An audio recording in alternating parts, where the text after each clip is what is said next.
Welcome back to Ghoster Coasters, and today we're redoing a video we didn't put out because shout out to Cedar Point, Schlitterbahn, and Six Flags Parks announcing some exciting season pass news today. If you haven't already, be sure to hit that subscribe button and join the spooky community today. A huge shout out goes out to all of our Coaster Ghosting producers and members of the channel for helping bring this content to all of you.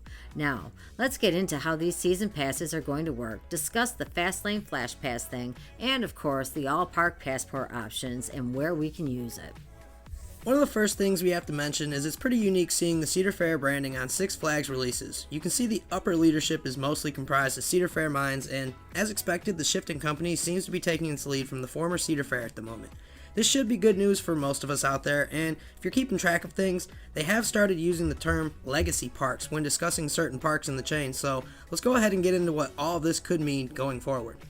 With the legacy parks, that would be the original Six Flags parks in their chain considered the Six Flags Legacy Parks, and the original Cedar Fair parks being considered the Cedar Fair Legacy Parks.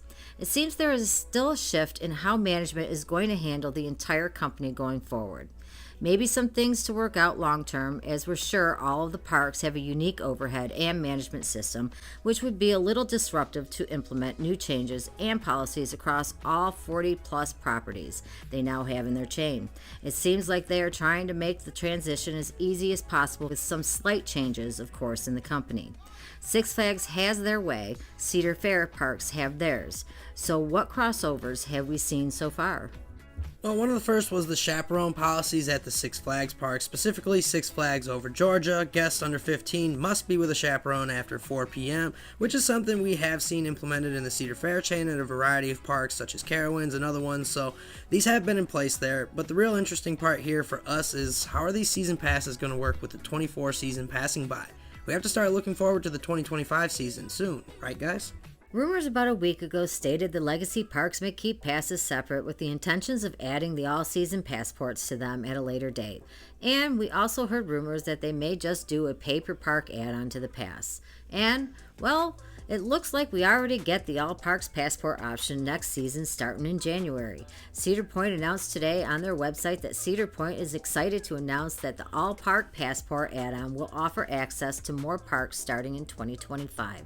The All Park Passport is an add-on that allows you to access additional Six Flags parks with a 2025 Cedar Point Gold or Prestige Pass.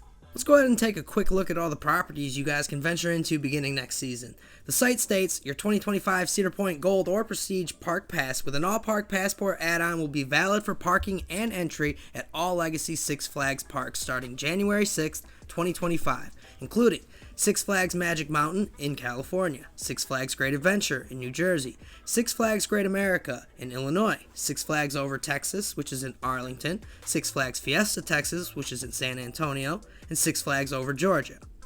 This is really awesome news for all of us. Woohoo, right guys? More coasters, more properties, and more places to make memories with the family during the summer and fall time. Heck, even the winter at some of these locations and the spring. This also includes the Schlitterbahn parks as well, so everyone seems to be winning here with this all-park option add-on. Now, the site does add. Please note that the 2025 Cedar Point All-Park Passport Season Pass add-ons, including all-season dining, all-season drink bottle, fast lane, and others will only be valid at Legacy Cedar Fair parks for the entire 2025 season. Add-ons purchased with the Legacy Six Flags Park Season Pass will only be valid at Legacy Six Flags parks for the entire 2025 season. Parking and admission are included at all parks with the All Park Passport. Information on specific in-park discounts and benefits will be available at a later date. Which is kind of the perfect segue into the Fast Lane versus Flash Pass debate as well. They are keeping the Legacy Park, so I'd assume each chain is going to have the original part and they will retain the operating ways that they have. Six Flags Parks in the Flash Pass, Cedar Fair Parks in the Fast Lane. Which, hey, for people who were worried about one or the other, we still get a little of both in the new chain. But it does raise concerns about consistency across the chain and how things are going to run later on, especially at non-legacy parks and so forth. Will they remain as is, or will they start to see Cedar Fair changes? That's a fun question to ponder here. Some nice changes coming to the amusement park industry as more parks and properties are under one banner and accessible with one pass, which is super unique, and we can't wait to see how this transition goes and how many people love the opposite chains parks. Make sure you guys leave a comment down below. I know this is exciting for some, and we can't wait to chat with all of you about it. A huge shout out goes to our channel members and coaster ghosts and producers of the channel for helping bring all this content and being the best coaster community out there. If you haven't already, be sure to hit that subscribe button and join the spooky fun today. As always, thank you for being a part of the spooky community And for coaster ghosting with Ghoster Coasters. Have a Six Flags day, everybody. Literally at America's Rock and Roller Coast. Woohoo!